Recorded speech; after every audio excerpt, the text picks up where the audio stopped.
Herkese merhaba arkadaşlar. Yağız Kağaner doğmuş. Maxim Vachier-Lagrave maçıyla karşınızdayım. Hazırsanız oyuna başlayalım. E4, E5, at F3, at C6, fil B5, İspanyol açılışı, A6, Murphy savunması, ata baskı uygulayan fili istiyor, fil alır C6, Yağız kırışmalı İspanyol'a giriyor, rakibinin piyon yapısını bozuyor, D alır C6, buna karşılık Lagrave fil çift avantajına sahip oluyor. Yağız bu konumda at alır E5 ile devam ederse vezir D4, ver atı, ver E4'ü. Lagrave bu şekilde verdiği piyonu geri alırdı. Nerede kalmıştık? D alır C6, kısa rok, şah güvenliğini sağladı. Artık at alır E5 ile piyon kazanmak istiyor. Bu konumda F6 ile E5 korunabilir ya da fil D6 ile E5 desteklenebilirdi. Vezir F6, vezirini geliştirdi ve E5'i destekliyor. D4, E5'e hücum ediyor. E alır D4, fil G5. İlk önce veziri isteyerek tempo ile fili geliştiriyor. Vezir D6, at alır D4. Yağız verdiği piyonu geri aldı. Şah kanadında Yağız'ın 4'e 3 piyon çoğunluğu bulunuyor. Vezir kanadında Lagrave'ın 4'e 3 piyon çoğunluğu bulunuyor ama C dikeyinde dublesi olduğu için şah ve piyonlar dışındaki taşları oyundan çıkardığımızda Yağız şah kanadından geçer piyon oluşturabilirken Lagrave vezir kanadından geçer oluşturamayacak.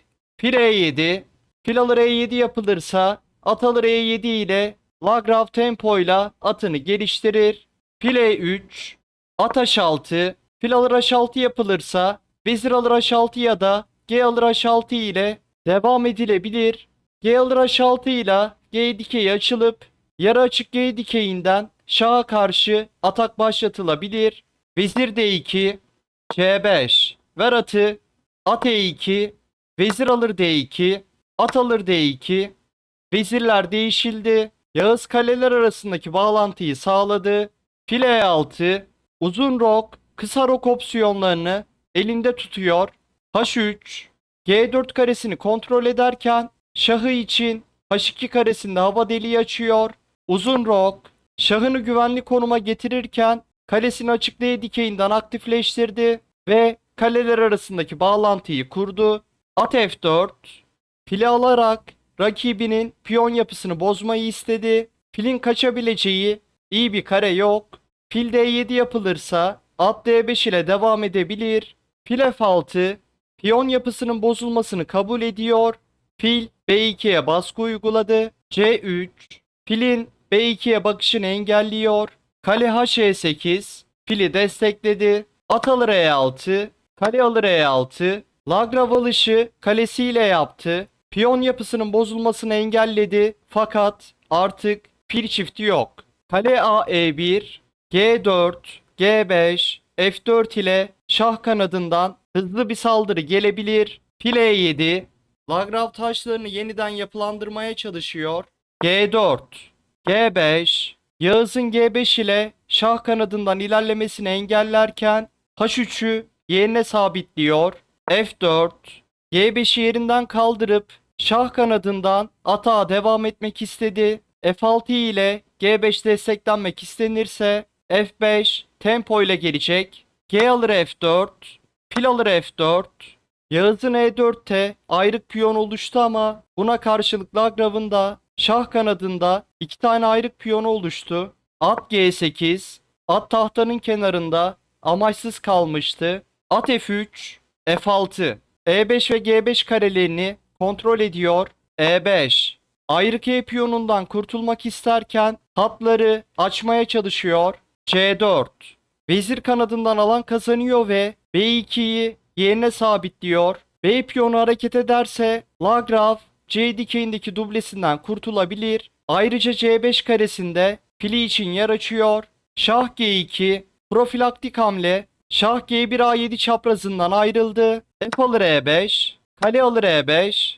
Yağız E dikeyindeki ayrık piyonundan kurtulurken Lagrave da F dikeyindeki ayrık piyonundan kurtuluyor. Kale alır E5, At alır E5. Ver C4'ü. B5. Şah kanadında Yağız'ın 2'ye 1 piyon üstünlüğü var. G5.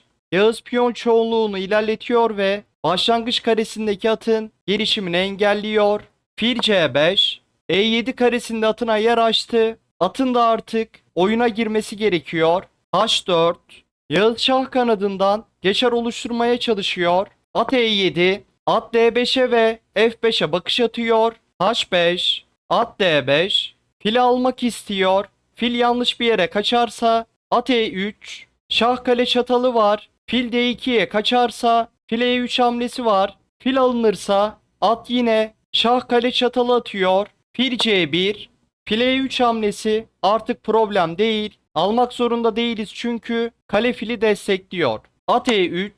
Şah kale çatalı atıyor. At alınmak zorunda. Lagrav rakibinin filini almak istiyor. Fil alır E3.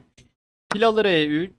Fil 2 kanadı da kontrol edebilir. G5 istek altında kaldı. At F3 ile G5 korunmak istenirse kale G8 ile Lagrav G5'e baskıyı artırabilir. Devamında şah H3 oynanırsa kale F8 gelip Lagrav atı açması alabilir. At F7, kale G8, yine G5, iki taşı isteniyor. Şah H3, şah G dikeyinden ayrılıyor. Kalesine yer açıyor. Kale ile G5 kırılırsa Yağız zaten kalite öne geçer. Fil alır G5 yapılırsa kale G1, fil açması alır. H6 ile fili desteklemek isterse at alır H6. Fil alır H6 yapılırsa Yağız kalite önde kalacak ve şu an kaleyi istedi. Kale G7, at F5. Kale G dikeyini bırakırsa Yağız fili alacak. G dikeyinde gidebileceği tek yer G8 karesi. Ona da at E7, şah kale çatalı var. Nerede kalmıştık? Şah H3, şah D7, şah rakibinin piyonlarını tutmaya geliyor. Şah G4, şahını aktifleştirdi. G5'i destekledi. Şah E7, G6. Yağız fırsat bulursa şah F5 ile G dikeyindeki açmazdan çıkacak ve kale E1 ile fili açmaz alma, G alır H7 sonrasında geçer oluşturma istekleri olacak. H alır G6, piyon düşmedi mi? H6. H7 H8 ile vezir terfi etmek istiyor. Fil A1 H8 çaprazını kontrol edebileceği bir kareye gelemiyor. Fil alır H6. Piyonu durduramayacağını anlayan Lagrav fili veriyor. At alır H6. Ata karşılık Lagrav'ın iki tane piyonu var. Kale D8. Kale D2 inmek istiyor. Kale F7. Şah E6. Kale F2. Rakibinin ikinci yataya inmesini engelledi. Kale D1. Şah F4, G4 karesinde atı için yer açıyor. C5, kale ata kale teorik berabere. Lagrav piyonları değişmeyi başarırsa oyun berabere bitecek. Yağız'ın oyunu kazanabilmesi için bir tane de olsa piyon oyunda tutup vezir terfi tehditleriyle kazanca gitmesi gerekiyor. At G4, kale A1, ver A2'yi, A3, B4, B alır A3, B alır A3 sonrasında kale alır A3 istiyor. A alır B4. C alır B4. Yağız şah E4 geliyor ve Lagrav oyunu terk ediyor. Şah D4 gelip C3'ü desteklerken C4 piyonunu isteyecek. Bunun dışında kale F6 istekleri de var. G6 ve A6 piyon istek altında kalacak. Örneğin Lagrav B alır C3 ile devam ederse B alır C3.